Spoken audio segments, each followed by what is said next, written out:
Sa 2 Timothy chapter 1, verse 9, it says like this, who saved us and called us to a holy calling, not because of our works, but because of His purpose, own purpose and grace, which He gives us in Christ Jesus before the age began. Lord, give us a wonderful revelation today that we will enjoy this Sunday worship service.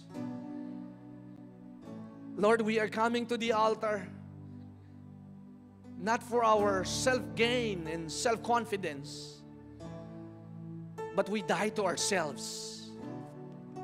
We look not on our needs, but we look unto you, the giver of everything. My Jehovah, my King, my Jehovah Jireh, the Lord who provides. Kaya Panginoon, maranasan po namin ang sukdulang biyaya ngayong huling panahon. Hindi na kami mangungutang bagkus kami ang magpapautang. We will not fear. We will not fear over COVID-19.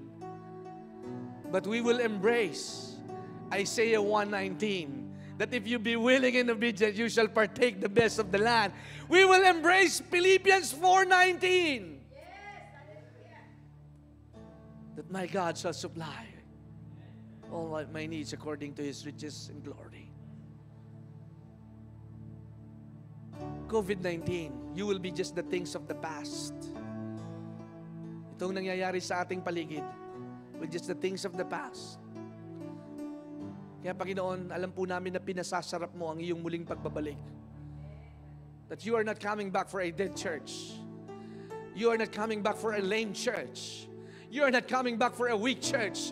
You are coming back with a heart filled with glory, with a church full of empowerment, full of authority, that we are seated in the Most High.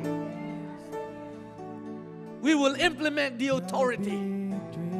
Signs, wonders, and miracles will take place. We lift our hands. Sabi sa book of Hebrews, Lord, we lift up our hands and our feeble knees. Ang aming mga nanginginig na tuhod at natatakot na mga kamay. Pusong pagod at pusong hilahil. Isipang lito. Kaya kami po'y lumalapit sa iyo. Lord, this message, this sermon will give us an enlightenment to hold on until the end, from eternity, from glory to glory. We give you honor. We give you praise. In Jesus' name. Amen. Palakpakan po natin ang ating Panginoon. Maraming salamat, Brother Enad. Thank you for doing a good job para mag-worship lead ngayon sa umagang ito. Hindi tayo mauubusan ng manggagawa. Amen? Laging may ginagamit ang Diyos na kakaiba. So ang mensahe po ngayong oras na ito ay pinamagatang the power of grace. Ang kapangyarihan ng biyaya. Grace simply means a gift from God. You did not earn it, you did not buy it, you did not work for it. Kaya siguro maaalala ulit ito ni Brother Abet, na dati nahihiya siya ng pangalan ng church niya, biyaya ng Diyos. Pero biyaya pala ng Diyos talaga ang kailangan natin sa huling panahon. The grace is a powerful message. Pag na-anticipate po natin at nakita natin ang kalakihan ng pag-ibig ng Diyos. Di ba pag alam mo na mahal ka ng asawa mo, aba, kahit may ginagawa kang masama, makukonsensya ka na at makukumbikta. Di ba? Pinaglalaba ka ng brief, pinaghuhugas ka ng plato, pinagpaplansya ka. Tapos sa kabila ng lahat, nagtotong-ils ka pa. Sa kabila ng lahat, nagbe-beer house ka pa. Pero ikaw ay mahal na mahal ng asawa mo pa lang yan.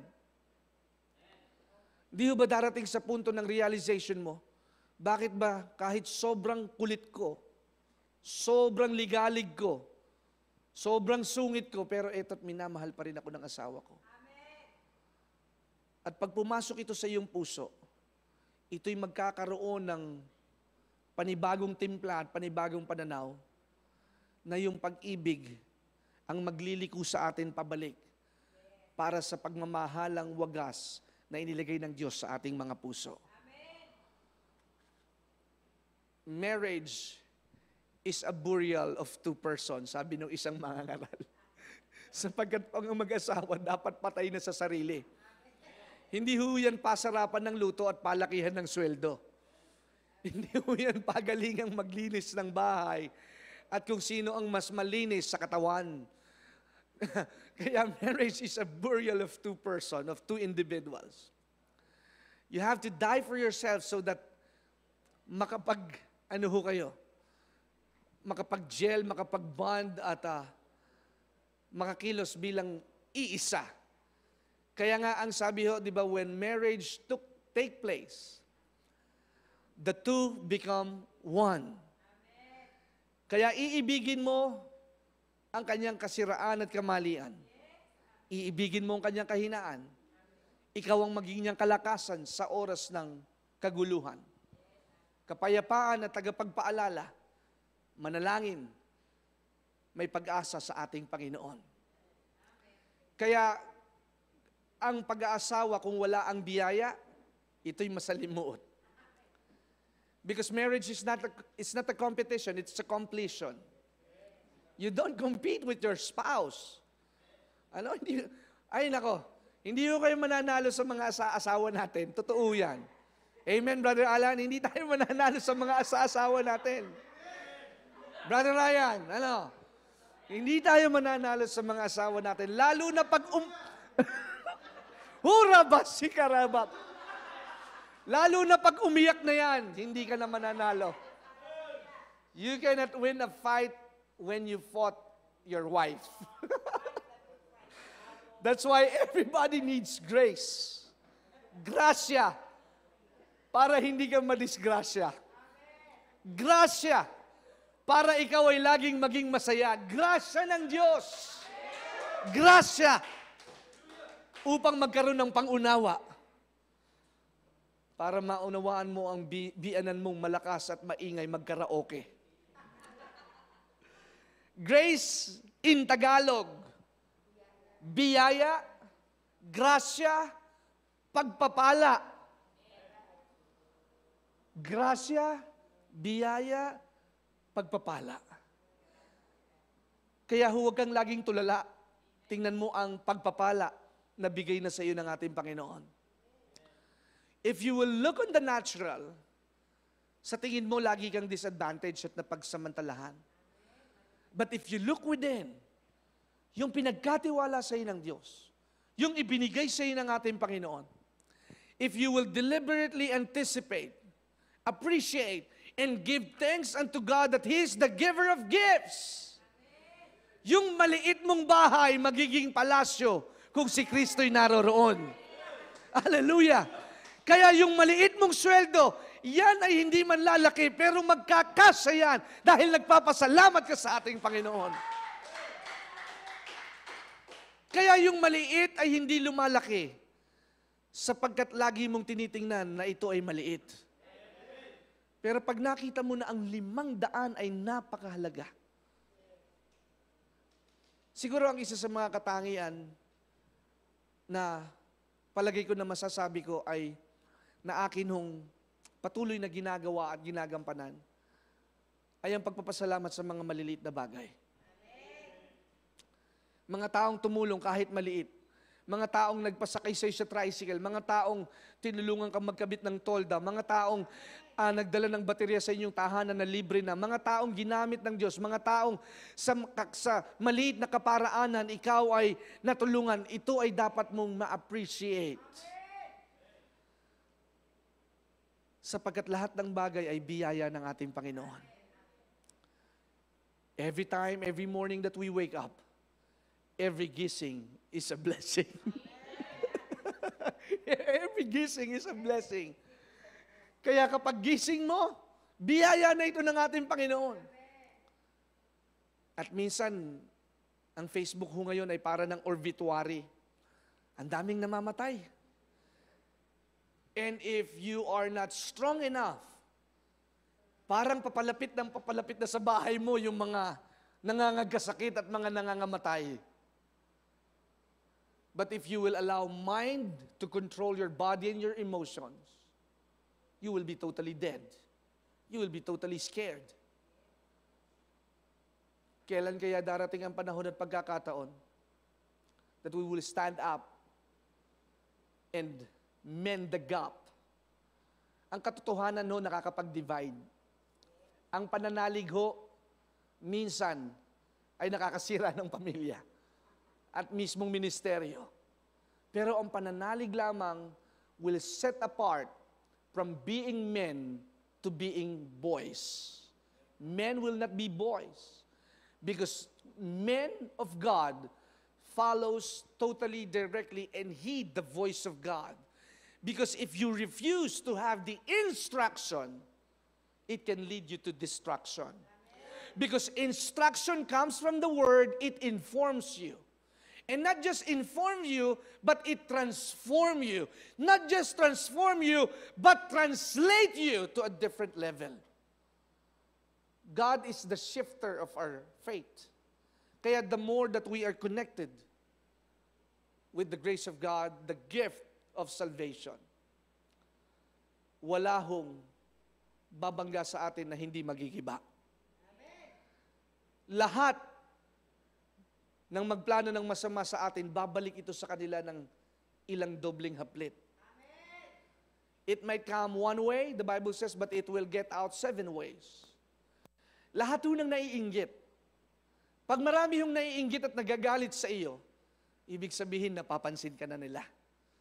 Pag sila'y nag-aaway-away at sila ay panay ang kontra sa iyo, ibig sabihin, God is at work. Pag wala kang problema, wala kang promosyon. Pag wala kang pagsubok, hindi dalisay ang iyong pananampalataya sapagkat ang pagsubok ang nagbibigay ng tunay na kaligayahan, tunay na kapangyarihan na ang biyaya ng Diyos ay laging nag-ooperate sa panahon na ikaw ay hikahos. God cannot work if you are complacent. That's why every after victory, you go after for another battle. Sa bawat tagumpay, don't settle. Sa bawat blessing, don't stop. Kaya nakakatuwa, in their anniversary challenge, in my heart, 13 lang yung gusto kong mahamon. Pero wala pang 6 na oras, halos na saktuhan na yung 13. And I believe we have still a long way to go para ho sa taong 2021. At ang sabi ko sa atin hong mga staff, i-push natin to 21 persons or 21 families or 21 group na magsasama-sama to pledge this kind of amount. I know it's really hard. Pag tiningnan mong mahirap, hindi mo na gagawin.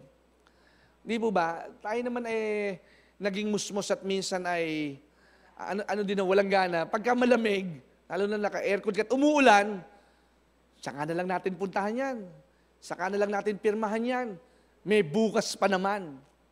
Meron po tayong ganung minsan attitude. We tend to have this manana habit, the Filipino culture. Mamaya na, maulan, mainit, hindi muna ako pupunta. Mamaya na lang, hihintay na lang ako ng hapon. So kakaintay mo, yung sulat na dadalhin mo na pinapadala sa iyo ng tanghali, pagdating mo ng hapon, wala na yung tatanggap ng sulat. Sapagkat you are obliged for a specific task. Kaya kapag hindi mo ginawa yung ipinapagawa sa iyo, you lose the benefits, you lose the opportunities. Hindi mo ngayon makikita kung paano kumilos ang ating Panginoon. Meron akong isang kakilala, member of our church. Sabi niya, Pastor, I want to give 50,000 3 years ago. Pero mahina negosyo, mahina ang aking kita ngayon, Pastor. Pero pwede ba sa loob ng 1 taon huhulugan ko yung 50,000 na gusto kong i-pledge sa church? How is that? Anong tawag doon? Prosigido. Sapagkat hindi mo tinatanggap na wala kang magagawa.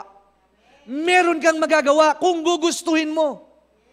Sapagkat pag hindi mo ginusto at inayawan mo na, lalayuan mo na ito. The first step is part of the difficult choice.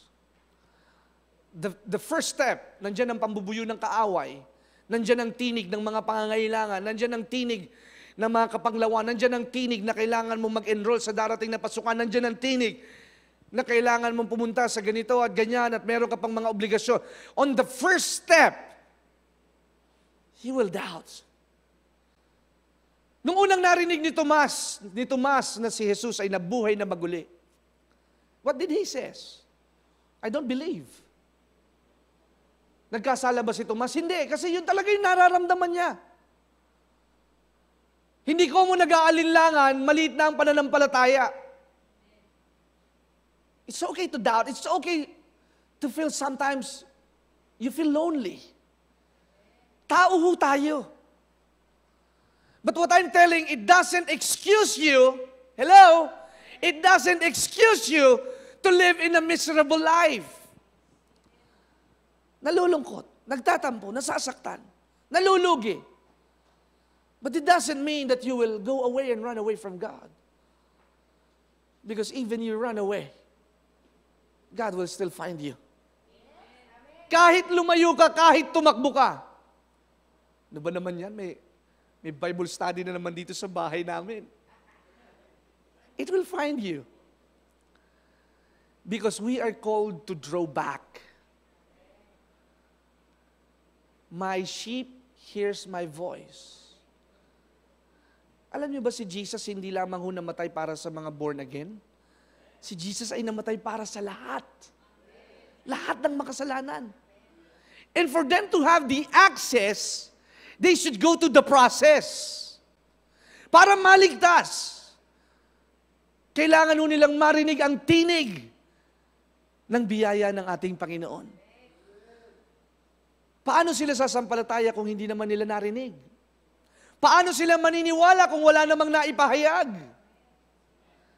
Kaya tayo ay nagpapahayag sa radyo, sa telebisyon, sa internet, sa live streaming, sa YouTube.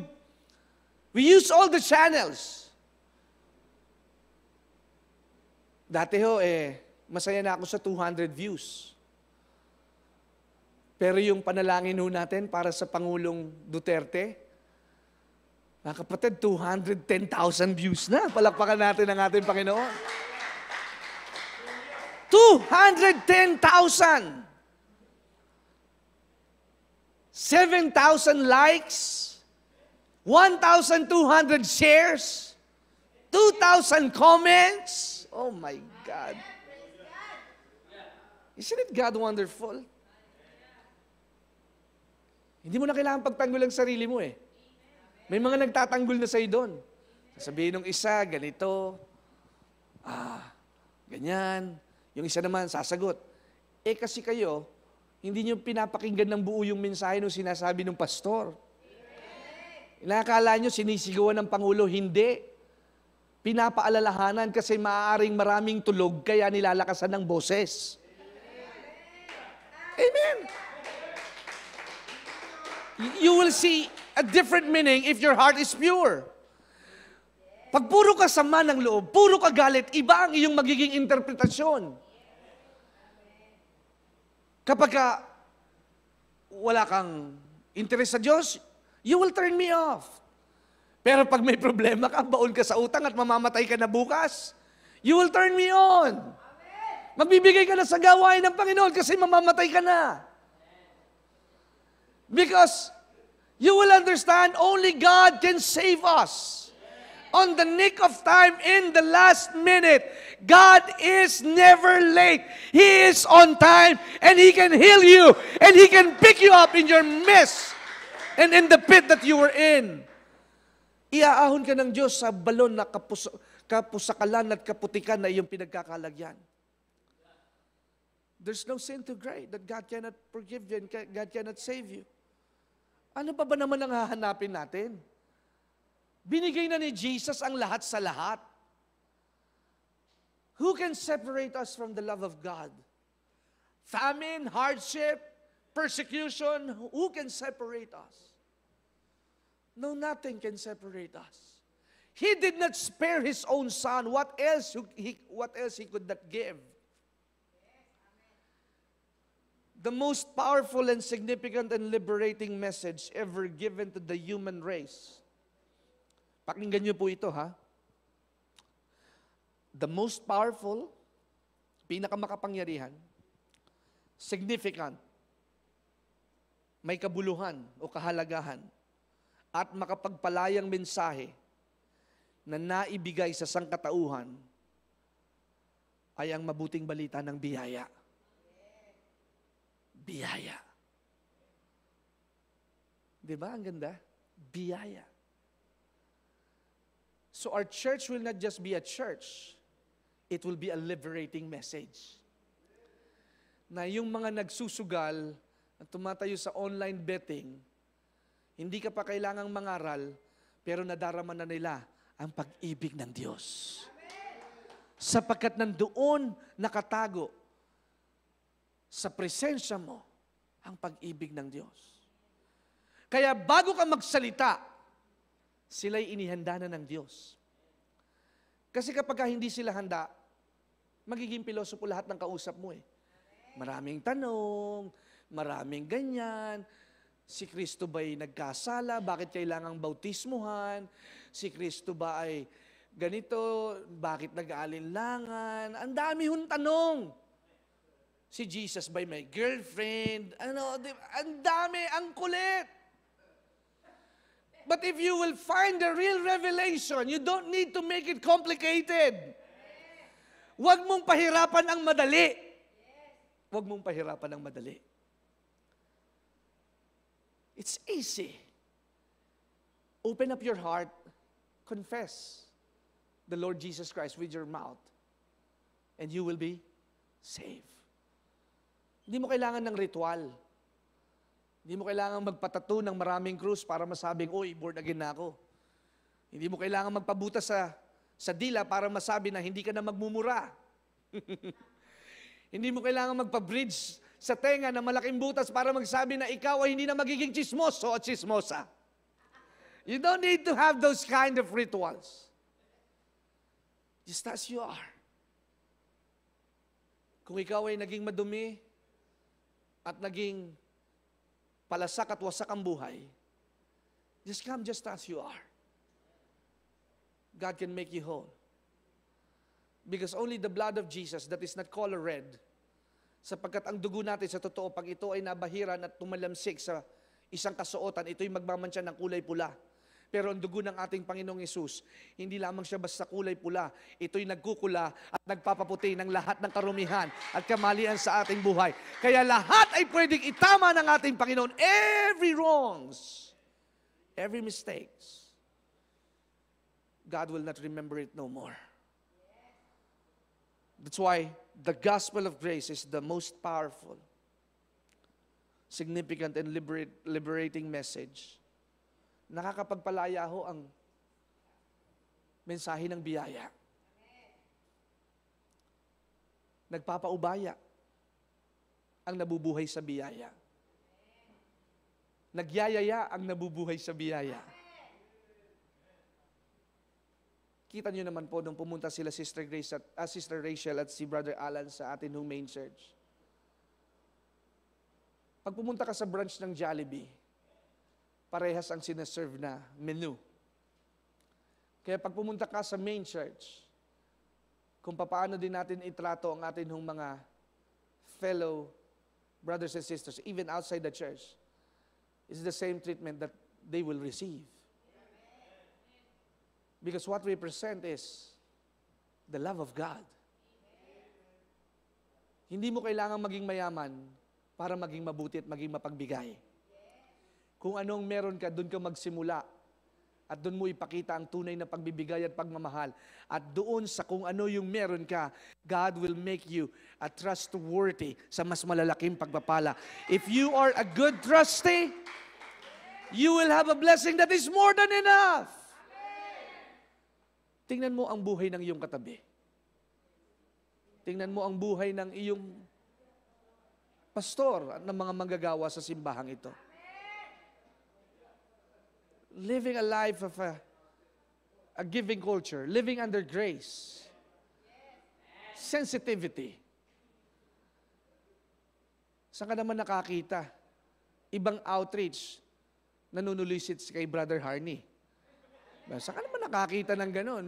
Hindi natin kasama sa simbahang ito, pero sa ibang church, nag-church, pero nanunulisit sa ating kapatid.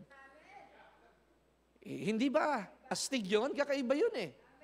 Bakit ka sinusulisitan? Dahil may nakikita sa'yo. Mayaman ang aking ama, kaya mayaman din ako. Mayaman ang mga taga-biyaya, kaya tayo'y magbibigay. Sabi ng isang chairman ng pastoral movement sa Metro Manila, please, I need your help. I have difficulty in breathing. I have different laboratories next week, and I need to have glucometer, and I need to sugar level. Please, I need your help, and if you can help some financially, it's also good. Eto na naman po tayo. Ang dami na namang mga espiritual. Nag-declare ng mga word of God, nagpakita ng kamay, at nagpakita ng prayer, at nagpakita ng may halo.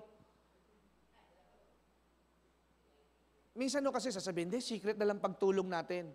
Mas maganda nang naaalaman din nila yung tulong na ginagawa natin. Kasi paano natin malalaman kung sino talaga ang tumutulong? Baka kasi nagbabaka sakali tayo, baka marami nang tumulong dyan. Baka marami nang nagbigay.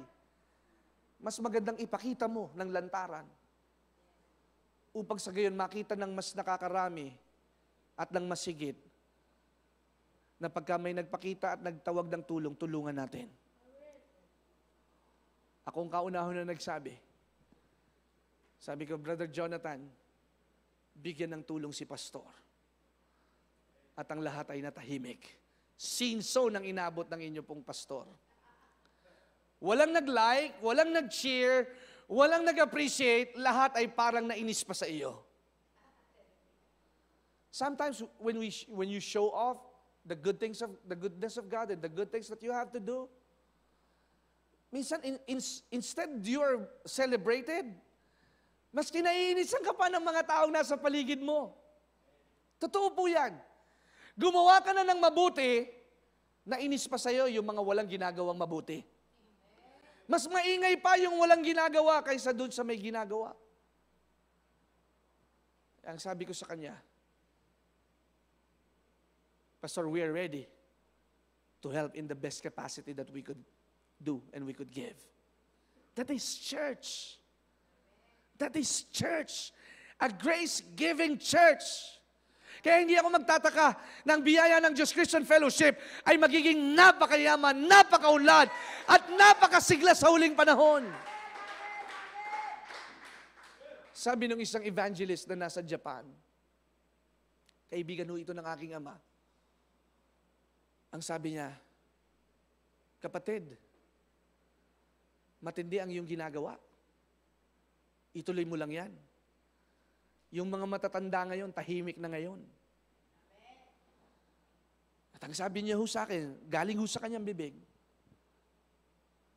ikaw ang napapanahon na tinig na dapat marinig ng lahat ng ating mga kababayan. Matindi ang labanan, matindi ang pagsubok, matindi ang gantimpala. It will not be a piece of cake. But as you are working with God and working with Him, grace enable us. Grace enable us even though there is pain, there is lack, you always move that God is with you and will fight for you. Magugulat ka eh. Yung mag-asawa, sabi ko, ano ba yung pledge ninyo? Isa lang o magkahiwalay? Magkahiwalay po kami mag-asawa. Magkahiwalay pa kayo mag-asawa. Mag-asawa na kayo, magkaiba pa pledge ninyo. So number 14, number 15, tig-isa pala kayong islat. Sabi ko kay Jen, verify mo nga, baka naman sa women's ministry itong mga to nagpe-pledge. Sabi ni Jen, Pastor, Bukod pa po iyon. Kaya, papaano ka titigil sa pananampalataya? Papaano ka panghihinaan na itong mga ito, na yung mga pampacheck up nila, ibinigay sa gawain ng Panginoon, na ikaw na may nararamdaman, hindi manalig at manindigan. Hello? Kaya kayong mga nanonood, hindi ho kwento ang himala. Ito ho'y nararanasan. Ito ho ay hindi lamang istorya. Ito ho ay kabutihan ng Panginoon. At ang napakaganda, sabi sa aklat ng Isaiah, that before you ask, God already knew it. Before you pray, God prepared the answer for you. Sa 2 Corinthians chapter 5, verse 17 to 21, let us go continuously. If anyone be in Christ, he is what? A new creation. The old have passed away, all things have become new. And that we have our new spirit, the born-again spirit. And we become the righteousness of God in Him. Righteousness simply means, as I always hear it, mga kapatid, righteousness means right standing with God. Right standing, tama ka sa Diyos. Kaya kapag tama ka sa Diyos, hindi ibig sabihin exempted ka. Pag tama ka sa Diyos, minsan tinatamaan ka ng katotohanan. Sapagkat ang katotohanan nagtutuwid, nagpapaalala. Kaya ka nagkakasakit is for you to have the full revelation that He is your healer. Kaya nadidelay ang kontrata mo, kaya hindi nagbabayad yung may utang sa iyo para makita mo ang unawa ng pag-iintay. It's not because there is fault at you, but the main reason is Jesus wants to reveal Himself to you. Gusto ni Jesus na matuklasan mo kung sino siya. Na hindi ka lamang niya basta iligtas at isama sa lahat ng mga listahan ng mga naligtas na dadalhin sa kanyang kalangitan at kanyang kaharian. Ikaw ay iniligtas niya para matuto at lumakad sa karapatan at karangyaan at kalwalatian ng ating Panginoon na dapat mong nilalakaran. Ikaw ay nilikha na kawangis ng Diyos. Kawangis. Kaya, kung ano si Jesus, yun ka. Kung ano si Jesus, yun tayo. Kung ano si Jesus, ganun dapat po tayo. Kaya tayo dumaraan sa pagsubok, dumaraan sa pagliligligan, dumaraan sa mga panahon na wala kang panghulog sa iyong hulugan. May mga panahon at pagkakataon. Hindi mo malaman kung saan mo kukunin ang pagsisarya ng panganganak ng iyong anak. Ito yung mga pagkakataon na, Panginoon, kailangan ko ng 100,000. Pero immediately, saka naman tumawag ang kaibigan ni Kati mula sa Saudi Airlines. Ang sabi niya, best friend, dumating na yung inintay mo for 3 months na back pay na 100,000 pesos. Sapat na sapat sa pangangailangan namin sa unang sisarya namin para kay Lois. Wala akong ipon. Hindi pa nun uso ang iPhone. What I have in my purse is a 2,500 salary ng main church ng Green Hills noon. 2,500 monthly. Starting this church, biyaya ng Diyos Binyan, 500 a week. Love give. Mabubuhay mo kaya ang pamilya mo ng 500 pesos? Pero kung mapapaniwalaan man na yung 500, pwedeng maging 500,000. Walang pera ang church sa biyaya ng Diyos, Binyan. But when I started to lead and to come, walang bank account. Pero tinuruan ko silang mag-checking and banking account. Walang maayos na finance. Pero katulad ng sinasabi ng maraming pastor, you are what you say. May ingat yaman pero wala namang iniingatan. Biro, but death and life are in the power of our tongue. Magbiro ka na sa ibang bagay, pero wag mong bibiruin ang kahirapan at kasaganaan. Pwedeng magbiro. Di ba, nagbibiro tayo, tawanan. Pero yung ibang mas seryoso ay ating akuin na kung ano ang ating sinambit. Merong sekretary ang Diyos sa langit na nagsusulat ng lahat ng ating sinasambit. Lahat ng ating pag-uusap, nakatala at nakarecord sa langit. Lahat ng ating pagluha, inilalagay sa butilya, sabi sa Psalms 56, that your tears are put in a record book in a jar, that God sees it every time you cry. Lahat ng pagluha ni Sister Rachel kay Brother Alan. Kailan ba ito titigil sa pagsisigarilyo? Kailan ang huli? Habang nagsashower, Sister Rachel, tumutulo ang luha. Hindi makasigaw. Pero ang panalangin ng matuwid, ang panalangin ng matuwid ay tatanggap. Ang panalangin ng matuwid ay makakaranas ng oo at kasagutan. The prayer of the righteous avails much. Who is righteous? You who believe in Jesus. Who is righteous? Who confess Jesus Christ is their Lord. Who is righteous? Who have fellowship with among believers na ang Diyos ay nagpapala, nagpapagaling at nagpapasagana. Palakpakan natin ang ating Panginoon. Ang matuwid ay naniniwala sa kabuuan ng ating Panginoong Yesus. You don't just believe one have God. You don't just believe sa chapel na nandoon lamang ang Panginoon. Ano, hindi natin pinaniniwalaan na ang ating Panginoon ay nandoon sa ribulto. Ang ating Panginoon ay nasa ating puso at nasa ating buhay. Kaya lahat ng ating pagtangis at pagluha, nakikita ng ating Panginoon. But on the day of reckoning, weeping may endure for a night. Weeping may endure for a night. But the joy comes in the morning. Pag nakalagpas ka sa dagat na pula, pag nakalagpas ka sa matinding sakit na iyong pinagdaraanan, you will turn back and look back. Kung hindi dahil sa biyaya ng Diyos.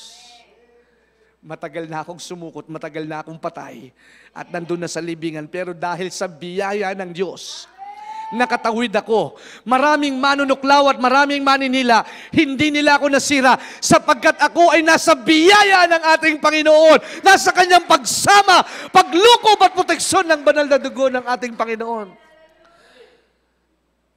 If not for the revelation of who Jesus is, kung ang kaligtasan ninyo iaasa nyo lang sa pagdalo ng simbahan, kulang ito. Kung ang paglago ninyo ay iaasa ninyo sa akin lamang o sa mga manggagawa, sa mga visitation, kulang ito. Pero kung kayo mismo ang magsasalaysay at magbubulat-lat ng mga pangako ng Diyos, makikita mo, yung dating kawawa, ngayon ay influencer na at ginagamit ng ating Panginoon. Yung dating kapos at hikahos, ngayon ay laging puspos. Hindi ka naiiyak na dahil marami kang problema. Iiyak ka na dahil sa kagalakan at kabutihan ng Diyos. Makikita mo, grabe ang ganda ng kusina namin. Biyaya ito ng ating Panginoon. Grabe ang ganda ng dining table namin. Biyaya ito ng ating Panginoon. A year back, last year, ako ho ay lunos na lunos nung nag-lockdown last year. Kung kailan pa naman summertime, saka nasira ang aircon ng aking sasakyan. Kaya para mag-grocery, lockdown ho tayo last year, di ba? Mas matindi ho nun dati. Talagang barikadahan, bawal lumabas sa bawat bayan. Ito ho yung alas 6 pa lang ng umaga, pipila ka na para matapos ka ng grocery ng alas 12 ng tanghali. Dahil isa lang ho yung grocery sa amin. Walter Mart at saka Pure Gold. Nagbubukas alas 8, magsasara alas 4. Pero maaga, fresh na fresh ka, walang init, alas 6 ng umaga. Pero paglabas mo ng grocery store, napakainit, nakabilad ang yung sasakyan, wala kang aircon. Para kang nagmarathon papunta mula Muntinlupa, papuntang Bulacan, sa sobrang init at pawis na pawis ka. Hindi mo alam kung mababalisaw-saw ka o anong mangyayari sa iyo. Napakainit. Kaya talagang, for me to go to the grocery, it's really a fight. At iniisip ko sa aking sarili, Panginoon, bakit ba ngayon pa nasira? Walang magkukumpuni. Kahit nagtanong ako sa online, sabi, wala hong service ngayon, hindi pwedeng maservisan ng sasakyan ninyo, sarado. That was April 10, April 5, 2020. But I have to endure. Pero yung palang mga tiisin mo, minsan kahit nagre-reklamo ka, Brother Ryan, minsan kahit nagre-reklamo ka, Brother King, nagagalak pa rin pala ang ating Panginoon. Minsan kahit nagmamaktol ka, hindi ka pa rin pala itinataboy ng ating Panginoon. Yun ang mensahe ng biyaya ng Diyos. Kahit ikaw ay piling magaling, nag-iintay pa rin ang Diyos na ikaw ay kanyang yakapin. Honestly, I feel so bad. Not this time, Lord. Ang init. But the Lord spoke to me. Magre-rejoice ka lang ba kapag malamig ang panahon? Sasambahin mo lamang ba ako kapag marami kang pera? Matutuwa ka lamang ba kapag may malaking kontrata, Brother Abet? Paano yung mga bagay na tahimik ang langit?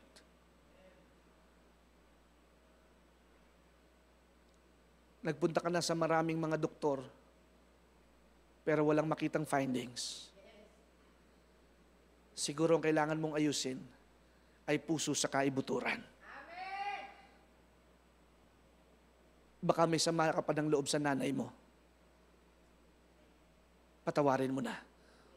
O baka naman yung dati mong pastor ay sinusumpa-sumpa mo pa rin. Patawarin mo na si pastora. Patawarin mo na si pastor.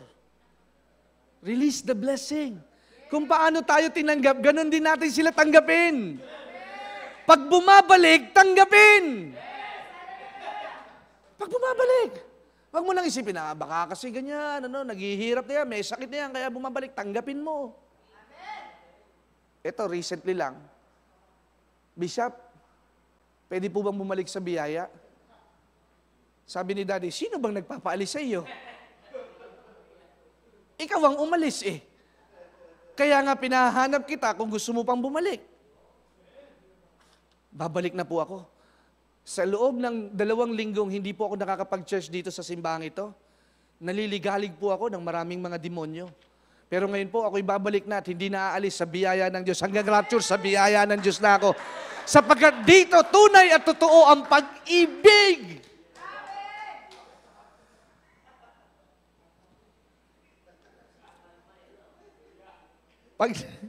Pag nilista mo lahat ng kamalian, hindi ho kayo magkakatapusan. O, late ka na naman. O, ganito, ganyan. At sasabihin naman niya, ikaw nga din, ganyan ka din eh. O, diba?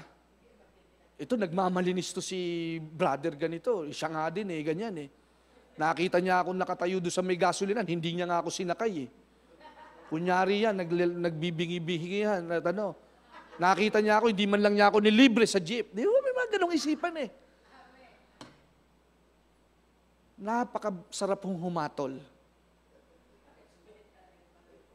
Pero, sa natututunan ko ngayong mga pagkakataon, ang laging pumapatol, kahul ng kahul. Maingay ang mga tagahatol. Pero yung mga tahimik, may kapayapaan. Sapagkat ang kapayapaan ay naglilinis ng puso hanggang kaibuturan. Jesus said, I am the Prince of Peace. Kaya nung nag-alinlangan si Thomas, hindi nag-alin sa kanya si Jesus. At ang sabi niya, Thomas, halika. Tingnan mo ang aking mga kamay. Sabi niya, butas nga. O tingnan mo yung aking ribs, tagiliran. May sugat nga. Butas din. Hindi niya pinagalitan si Tomas na, Wala kang kwenta. 3 years tayong magkakasama. Maligamgam ka pala. But Jesus showed him, here is the real deal. So that you will see. Kaya ang sabi ni Jesus, blessed are those who believe even though they do not see it. Kaya ako maunlad, tayo maunlad. Kasi laging sinasabi ni Bishop, nandyan na ang pagpapala, nandyan na. Nandyan na ang himala, nandyan na, nandyan na, nandyan na. Nandyan na, nandyan na. Yung iba, nasaan na nga ba? Sasabihin ng iba, nandyan na ang pagpapala. Hindi ko pa nararanasan. At sasabihin nila, naubos na ata ang aking ipon sa kabibigay sa gawain ng Panginoon. Alam mo, pag binigay mo na, wag mo nang kukwentahin. Pag pinagamit mo na, wag mo nang susuriin. Wag! Sapagkat nung mga panahon na inilagak mo na ito, sinuklian at ginantihan ka na ng ating Panginoon. Hindi mo pwedeng tuusin ng Diyos. Hindi mo siya pwedeng tuusin. Yung binigay mong 10,000 noon, expandable na yon. Consumable na yon. Ginamit mo na yon. At naranasan mo ng pagpapala para doon. Ano sabihin na, kapag bigay na ako noong 2015, challenge, kayo na lang, mga buwang. Mga kapatid, ang grasya hindi tumitigil. Ang hangin na hinihinga natin ay hindi tumitigil. Kaya kung titigil ang lahat ng mga ito, saan ka kaya pupulutin? Kaya kung nakikita mo lahat ng kabutihan ng Diyos, love never stop loving, and love will never stop giving. Kaya pag naunawaan mo, inunawa ka ng Diyos, uunawain mo ang hindi ka ibig-ibig. Lord, it's so hot. But little did I know, coming fast forward, this last year, October, di naman sana ako bibili ng bagong sasakyan eh. Nagtanong lang ako. Gustong bilhin yung aking sasakyan ng ganung presyo na gusto ko. Ibig sabihin, kalooban ng Diyos. Kaya pag naaalaman ko at nakikita ko lockdown na naman at traffic sa maraming checkpoint, umiiyak na lang ako. Hindi dahil mainit ang aking sasakyan, kundi ako'y pinagpala ng magandang sasakyan dahil sa biyaya ng ating Panginoon. Palakpakan natin ang ating Panginoon. It's okay to cry for your miseries and frustrations. But there will come a time, it's the blessing of the Lord that will make you cry. Sana maabot ho natin yung ganong kalagayan. The condition and our legal rights. Karapatan natin bilang anak ng Diyos. Ano-ano ba yung mga karapatan ito? Karapatan natin gumaling, karapatan natin maging higit sa sapat, karapatan natin na maging matalino at mahusay, karapatan natin na makaupo sa trono ng biyaya ng Diyos, karapatan natin na magliwanag sa sanlibutan at maging asin at ilaw ng sanlibutan. Grace is not just a word destined for a plaque on the wall or not a free ticket or access to sin. Grace is power. Grace is werpa. Power, P-O-W-E-R. It is supernatural. It is a fresh perspective. Pag naririnig ko yung salitang rejuvenate, ibig sabihin nito, pinasisigla ka. Bagong lakas. It reproduces something that will restore you. Di ba pagka may commercial sa TV, oil of Olay, pag ginamit mo sa mukha mo, it rejuvenates your skin. Nagiging refreshing, nagiging, kaya mo Sister Aren, panay ang gamit niya ng chinchansu. Sasabihin na naman ng asawa ko, panay na naman ang banggit mo ng mga kapatiran. Hindi, masaya ho tayo eh. May masama ba sa sinabi ko? Wala naman ah. Si Sister Aren, nung dumating yan dito, talagang makulimlim. Parang magdadapit hapon na. Pero ngayon, kahit iniwan ng boyfriend, masaya pa rin. Oh? Sapagkat sabi niya, Pastor, mahirap ang boyfriend na hindi mo kasama ang pananampalataya. Yan ang mga paninindigan. Hallelujah. Sapagkat ibang kaligayahan na alam mo ang katotohanan. Kaya ginagawa ni Sister Aren ngayon, nagpapa-beauty na lang. Sila ang ma-attract sa ganda ng mga taga-biyaya ng Diyos. It moves in supernatural. Pansin niyo, Sister Aren, pumuputi. Pumuputi, oo. Nag-aayos na. Ano? Korean mo kung Koreanan, ano? Hindi, tsaka ho, ito pa ho. Listen to this. Bukod doon, naglilingkod siya sa church, hindi tiwai. Maligaya siya sa pagpapala na kanyang tinatanggap. Masarap maglingkod. Masarap maglingkod. Pag ikaw ay na-appreciate at natatanggap mo yung para sa iyo. Ay, napakahirap ng buhay ng paglilingkuran na puro reklamo. Okay lang na magreklamo, pero pag laging nagre-reklamo, naku, malaki problema niyan. Pero dahil maligaya at masaya, ang mga tao nasa paligid ay maligaya at energetic at passionate. Ito huy nakakahawa. Sa lahat siguro ng magandang nakakahawa, isipin natin yung nakakahawang maging maalab sa Panginoon. Yaman lang din na pag-uusapan yung transmittal at efficacy. Basahin mo yung Ephesians bago yung efficacy. Ephesians 2:8, Ephesians 2:10, we are saved by grace through faith. And those who are saved are commanded to do good works. Ang tao hong anak na ng Diyos, hindi mo natuturuan gumawa ng mabuti. Ang mga anak ng Diyos, hindi mo pa inuutusan, gumagawa na ng mabuti. Grace empowers us to do what only we can do. When, take note of this, grace empowers us to do, ang biyaya ng Panginoon ay makakagawa at bibigyan tayo ng kapangyarihan na magawa ang mga bagay kung siya ay nasa atin. You cannot use the privilege of grace. You cannot use the gift of grace. You cannot use the authority of grace. You cannot use the blessing of grace unless Jesus is in you. Hanggat wala si Jesus sa buhay mo, katatawanan mo lamang ang relihiyon. Boring ang mga nagtataas ng kamay, sumasamba. Pero pag nasa iyo si Jesus, mapaalad ka sapagkat pagdating ng huling panahon at paghuhukom, ikaw ay kapiling ng kataas-taasang Diyos. Kaya nakita ko yung post sa isang Facebook.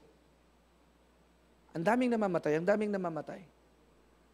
Pero sabi nila, they are in a better place now. Who said so? Hindi lahat ng namamatay ay napupunta sa magandang buhay.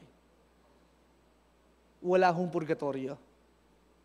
Sinabi na rin ito ng ating Panginoong Hesus sa isa sa kanyang mga talinghaga sa mabuting balita.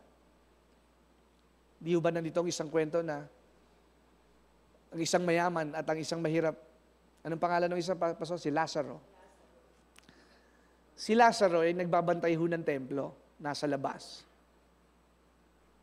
Punong-puno ng sugat ang kanyang katawan. Nilalangaw. Dinidilaan ng aso ang kanyang sugat. Pero itong mayaman, prestiyoso, maganda ang kabayo, maganda ang kanyang buhay. Parehas silang namatay. Tandaan po ninyo, ang kaibahan ng pagiging hangal at ng mga banal.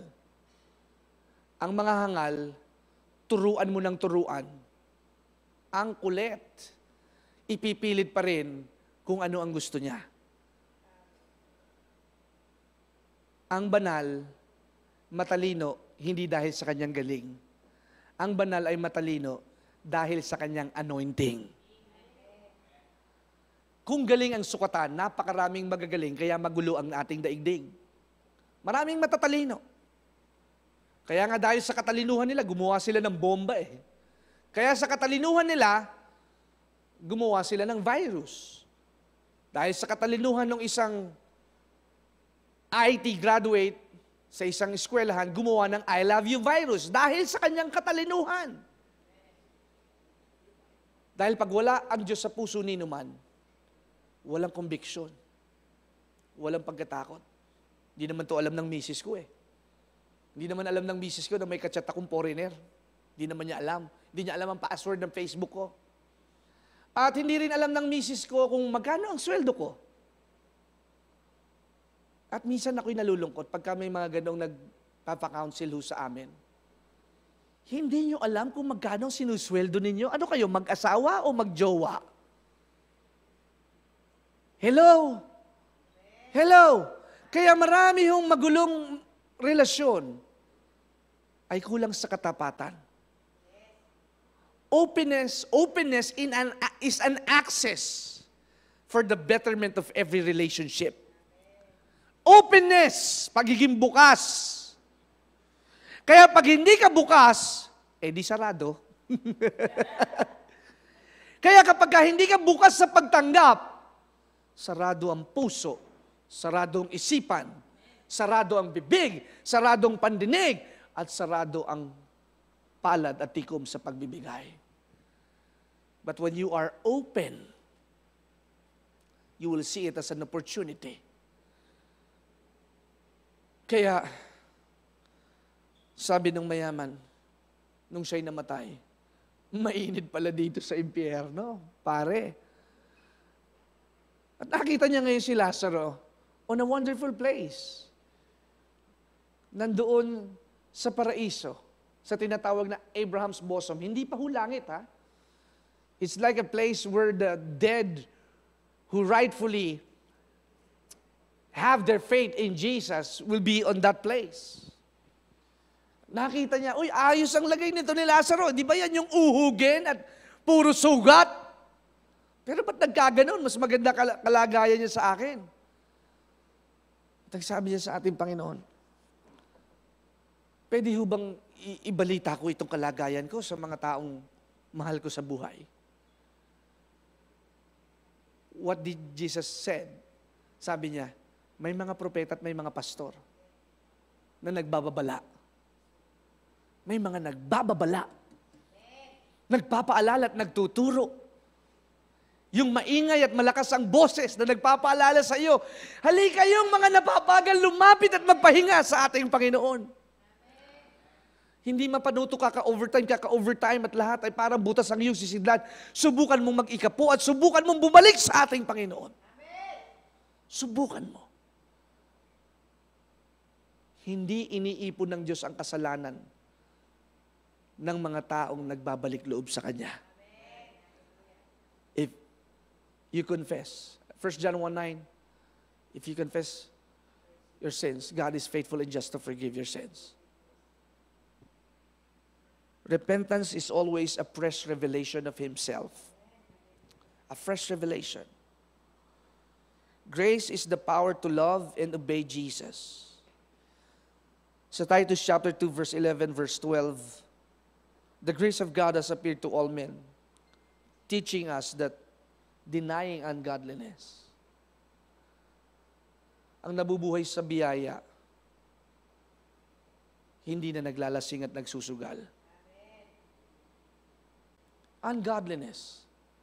There's no such thing as occasional break for your salvation or for your...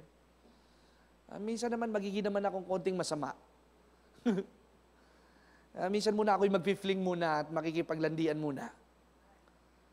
There's no such thing like that. When you are a clean slate, malinis ka na, magpatuloy ka sa kalinisan. At ang kadalisayan ay nangangahulugan na kailangan mong lagi ang tulong ng ating Panginoon.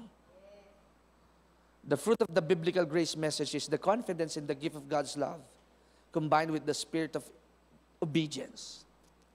pagsunod. Sabihin nga natin ng sabay-sabay, pagsunod. Pagsunod. Obedience. 3 things ang akin nung iiwan sa inyo ngayong umagang ito. Justification. Justification is our legal position. It is a past occurrence. Hinanap ko sa Tagalog ang justification, pinawalang sala. So you will not be judged. Justification, simply like this. Just as if I have never sinned. Justified. So meaning, hindi na yung dati mong buhay ang nakikita ng ating Panginoon. It is not you anymore. It is not you. Just as if I have never sinned.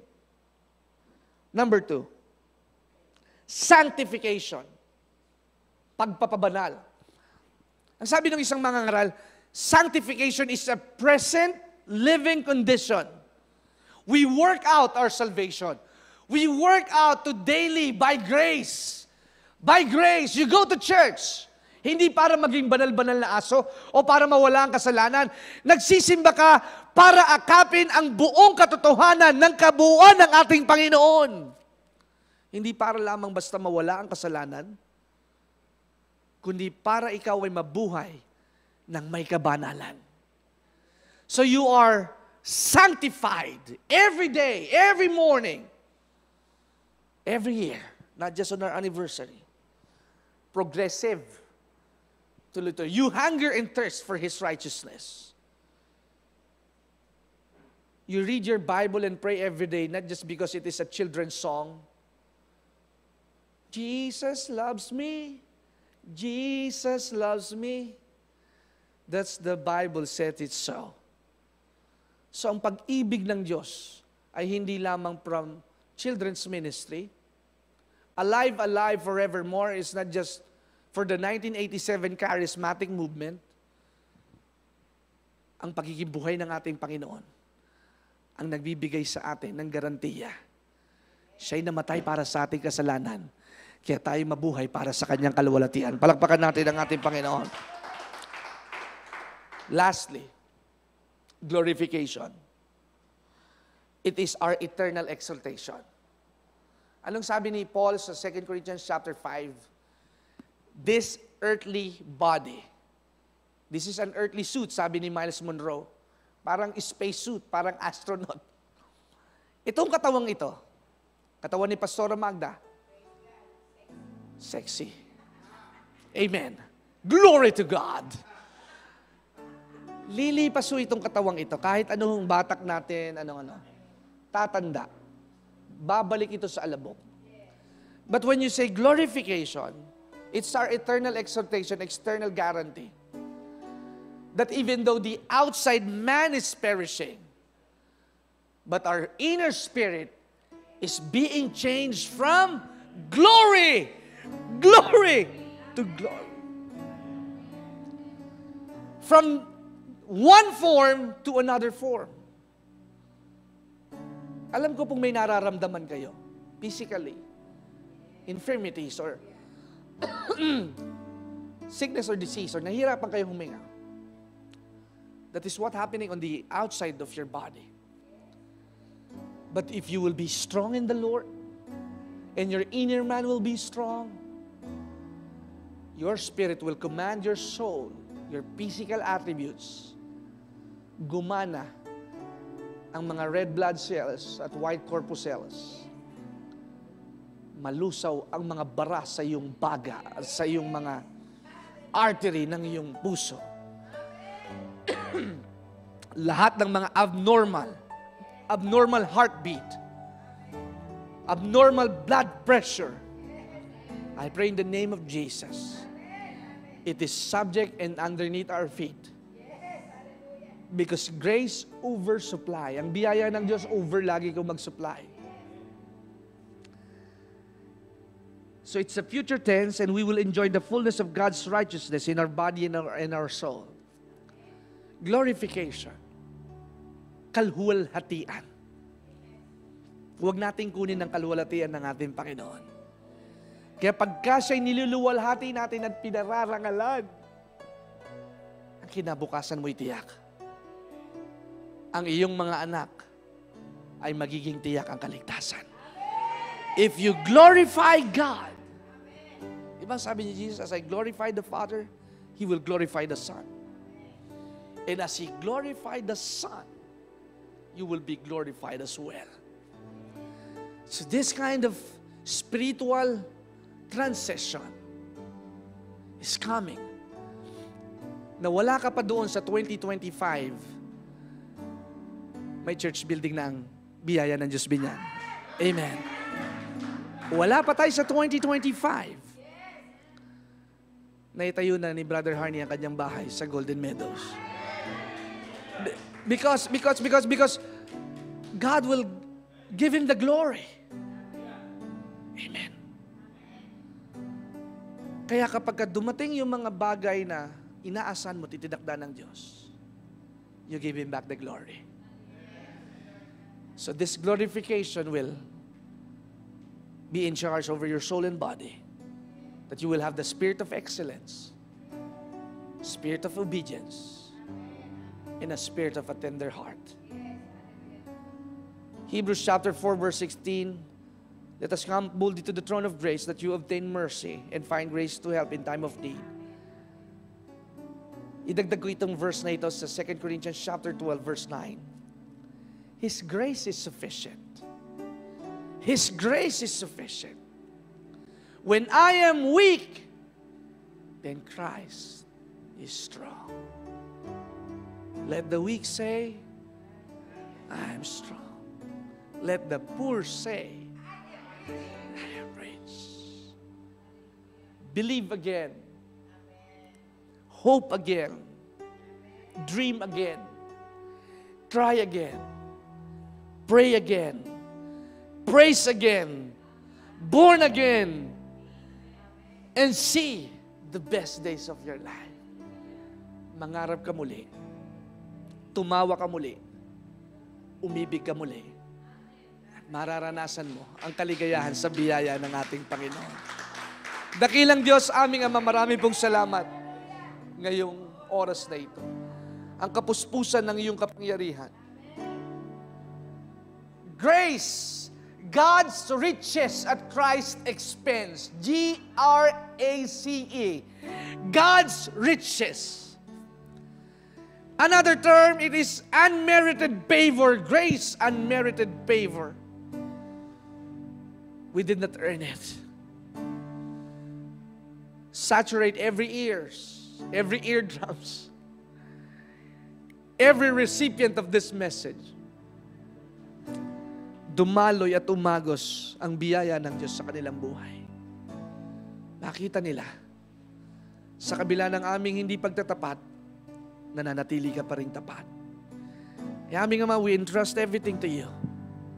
Our health, our wealth, our emotions, and our spiritual aspect. Take control. We give you permission and we give you access. We surrender to you. Come, Holy Spirit. We give you back all the honor and all the glory in Jesus' name. Amen. Palakpakan po natin ang ating Panginoon. Hindi ko po gustong matapos ang gawain ito na hindi kayo nabibigyan ng pagkakataon upang tanggapin si Jesus bilang inyong Panginoon at personal na tagapagligtas. Huwag nyo nang intayin ang inyong anniversary at birthday. Intayin nyo na po ngayon bago magtanghalian. Before you eat your lunch, accept Jesus to be your Lord and Savior. Simple lamang po ang iyong gagawin. Sambitin ng maiksing panalangin ito. Panginoong Hesus, ako po'y nagsisisi. Lumalapit sa iyong harapan, patawarin mo ako sa aking mga kasalanan. Hugasan mo ako ng iyong kabanal-banalang dugo. Sa oras na ito, tinatanggap kita bilang aking Panginoon at personal na tagapagligtas. Pagharian mo ako. Ikaw na ang aking Panginoon at ako na ang iyong anak, ang aking personal na tagapagligtas. Kay Kristo Jesus, naroon ang lahat sa lahat. Salamat, Ama, sa pangalan ni Jesus. Amen. Kung sumunod ka sa panalangin ito, ini-invite ko po kayo na laging manood sa aming YouTube channel at sa aming mga Facebook Live O kung kayo'y malayo sa aming lugar, maghanap ng simbahan na itinuturo ang puro't dalisay na salita ng Diyos. Lumago kayo sa pag-ibig at grasya ng ating Panginoon. Therefore, in Christ there is no more condemnation.